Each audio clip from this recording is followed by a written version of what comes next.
Hello दोस्तों, कैसे हैं आप सब। मैं हूं आपकी होस्ट और आज मैं आपके लिए एक ऐसी किताब की समरी लेकर आई हूं जो आपको सिखाती है कि कैसे आप अपनी लाइफ में हर चीज को कंट्रोल में रख सकते हैं बिना स्ट्रेस के। किताब का नाम है getting things done, the art of stress free productivity और इसके लेखक हैं डेविड एलन, जो एक प्रोडक्टिविटी कंसल्टेंट हैं।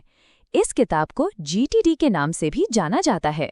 डेविड एलन का कहना है कि हमारा दिमाग आइडिया सोचने के लिए बना है, उन्हें याद रखने के लिए नहीं। प्रॉब्लम ये है कि हम अपने दिमाग को एक टू डू लिस्ट या एक स्टोरेज डिवाइस की तरह इस्तेमाल करते हैं। हमारे दिमाग में हमेशा मुझे ये करना है, वो खरीदना है, उसको फ़ोन करना है जैसी चीज़ें चलती रहती हैं। ये सब ओपन लूप्स हैं, यानी अधूरे काम या कमिटमेंट्स जो हमारी मेंटल एनर्जी को कंज्यूम करते हैं। इनकी वजह से हम स्ट्रेस में रहते हैं, फोकस नहीं कर पाते और ओवरवेल्म्ड फील करते हैं। GTD मेथड का कोर प्रिंसिपल है अपने दिमाग को खाली करो, get everything out of your head. अपनी हर कमिटमेंट, हर आइडिया, हर काम, चाहे वो कितना भी छोटा या बड़ा हो, उसे अपने दिमाग से निकालकर एक ट्रस्टेड सिस्टम में डालो। ये सिस्टम आपकी डायरी हो सकती है, कोई डिजिटल ऐप हो सकता है या कोई physical file system.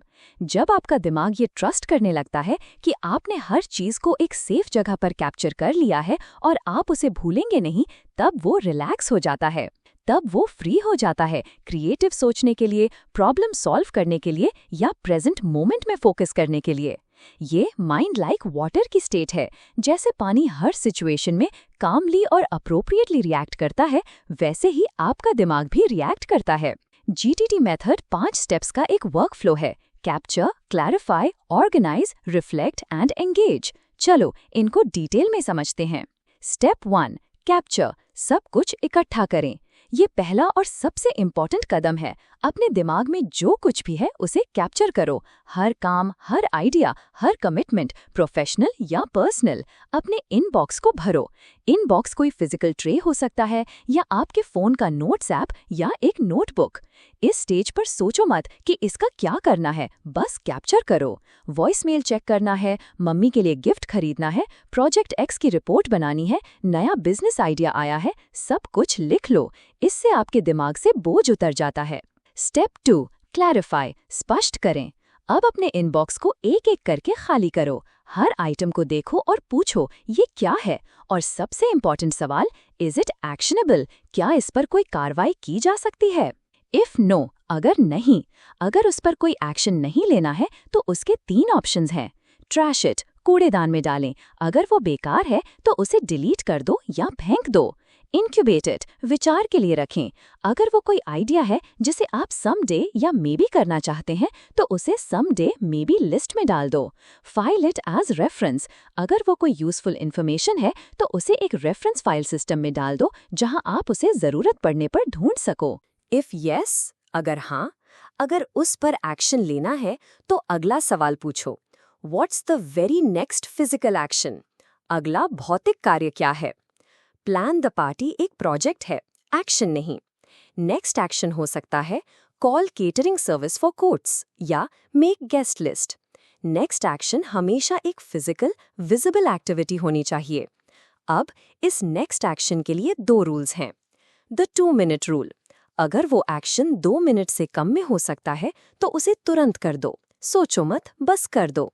Reply to this email, confirm the meeting time, ये सब 2 मिनट के टास्क्स हैं। इससे आपकी टू डू लिस्ट छोटी रहती है। If it takes more than 2 minutes, अगर 2 मिनट से ज्यादा लगते हैं तो आपके पास 2 ऑप्शंस हैं। डेलीगेट इट, अगर आप वो काम करने के लिए सही इंसान नहीं हैं तो उसे किसी और को दे दो और उसे अपनी वेटिंग फॉर लिस्ट में ट्रैक करो। डिफर इट, उसे बाद के लिए टालें, उसे अपने सिस्टम में डाल दो ताकि आप उसे बाद में कर सको। अगर किसी काम को पूरा करने के लिए एक से ज्यादा एक्शन की जरूरत है तो वो एक प्रोजेक्ट, परियोजना है, उसे अपनी प्रोजेक्ट्स लिस्ट में डाल दो। प्रोजेक्ट लिस्ट आपको याद दिलाती है कि आपके कौन से बड़े आउटकम्स हैं जिन पर आपको काम करना है। ये क्लैरिफाई स्टेप बहुत इंपॉर्टेंट है क्योंकि ये आपके हर स्टफ को एक कॉन्क्रीट एक्शन या आउटकम में बदल देता है। स्टेप 3, ऑर्गेनाइज, व्यवस्थित करें। जब आपने हर आइटम को क्लैरिफाई कर लिया है तो अब उसे सही जगह पर ऑर्गेनाइज करने का टाइम है। डेविड एलन कुछ लिस्ट सजेस्ट करते हैं। प्रोजेक्ट्स लिस्ट, ये आपके सभी ओपन लूप्स की लिस्ट है जिन्हें पूरा करने के लिए एक से ज्यादा एक्शन चाहिए, जैसे वेकेशन प्लान करना, नया फोन खरीदना। नेक्स्ट एक्शन लिस्ट्स, यहाँ आप अपने सभी नेक्स्ट एक्शंस को रखते हो। इन्हें आप कॉन्टेक्स्ट के हिसाब से ऑर्गेनाइज कर सकते हो, जैसे एट कंप्यूटर, वो काम जो आप कंप्यूटर पर कर सकते हो। एट ऑफिस, वो काम जो आप ऑफिस में ही कर सकते हो। एट होम, वो काम जो आप घर पर कर सकते हो। एट एरेंड्स, वो काम जो आपको बाहर जाकर करने हैं, जैसे ग्रॉसरी खरीदना। एट कॉल्स, वो फोन कॉल्स जो आपको करने हैं। एट एजेंडा, वो चीजें जो आपको स्पेसिफिक लोगों से डिस्कस करनी है। कॉन्टेक्स्ट बेस्ड लिस्ट्स का फायदा ये है कि जब आप उस कॉन्टेक्स्ट में होते हो, जैसे कंप्यूटर के सामने, तो आप अपनी लिस्ट देख सकते हो और वो सारे काम कर सकते हो जो उस टाइम पॉसिबल हैं। कैलेंडर, कैलेंडर पर सिर्फ वही चीजें जानी चाहिए जो एक स्पेसिफिक डेट या टाइम पर होनी है। या तो वो टाइम स्पेसिफिक एक्शंस हैं, जैसे 3 बजे की मीटिंग, या डे स्पेसिफिक एक्शंस हैं, जैसे किसी का बर्थडे। कैलेंडर को टू डू लिस्ट की तरह इस्तेमाल मत करो। वेटिंग फॉर लिस्ट, यहाँ आप वो काम ट्रैक करते हो जो आपने किसी और को डेलीगेट किए हैं। someday/maybe लिस्ट, यहाँ आप वो आइडियाज रखते हो जिन पर आप अभी काम नहीं करना चाहते पर शायद फ्यूचर में करोगे। ये पूरा सिस्टम आपको क्लैरिटी देता है कि आपकी कमिटमेंट्स क्या है और उन्हें कहाँ रखा गया है। स्टेप 4, रिफ्लेक्ट, समीक्षा करें। आपका सिस्टम तभी काम करेगा जब आप उसे रेगुलरली रिव्यू करोगे।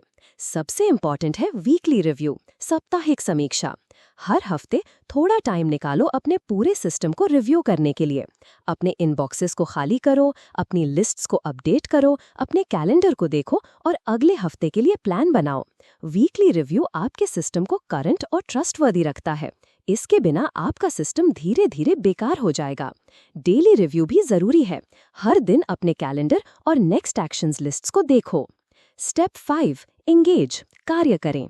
अब जब आपका सिस्टम सेट है, आपने सब कुछ ऑर्गेनाइज कर लिया है और आप रेगुलरली रिव्यू कर रहे हो, तो अब टाइम है काम करने का। जब आप डिसाइड कर रहे हो कि अब क्या करूं, तो आप 4 क्राइटेरिया का इस्तेमाल कर सकते हो। कॉन्टेक्स्ट, संदर्भ, मैं अभी कहाँ हूँ और मेरे पास कौन से टूल्स हैं। At computer, at home. Time available, मेरे पास कितना टाइम है। एनर्जी अवेलेबल, मेरा एनर्जी लेवल कैसा है। High energy for tough tasks, low energy for easy tasks. Priority, इन सबको देखते हुए अभी सबसे इम्पॉर्टेंट काम कौन सा है। ये 5 स्टेप्स का workflow capture, clarify, organise, reflect, engage GTT का हार्ट है। ये एक कंटिन्यूअस प्रोसेस है। जब आप इस सिस्टम को अपनी आदत बना लेते हैं तो आपका दिमाग ओपन लूप्स के बोझ से आजाद हो जाता है। आपको पता होता है कि हर चीज कंट्रोल में है, एक ट्रस्टेड सिस्टम में है। इससे आप स्ट्रेस फ्री रहते हैं, फोकस्ड रहते हैं और ज्यादा प्रोडक्टिव होते हैं। तो दोस्तों, गेटिंग थिंग्स डन सिर्फ एक प्रोडक्टिविटी मेथड नहीं है, ये एक लाइफस्टाइल है। ये आपको अपनी लाइफ के हर एरिया में क्लैरिटी और कंट्रोल लाने में मदद करता है। ये आपको सिखाती है कि कैसे आप बिजी रहने की जगह प्रोडक्टिव बन सकते हैं।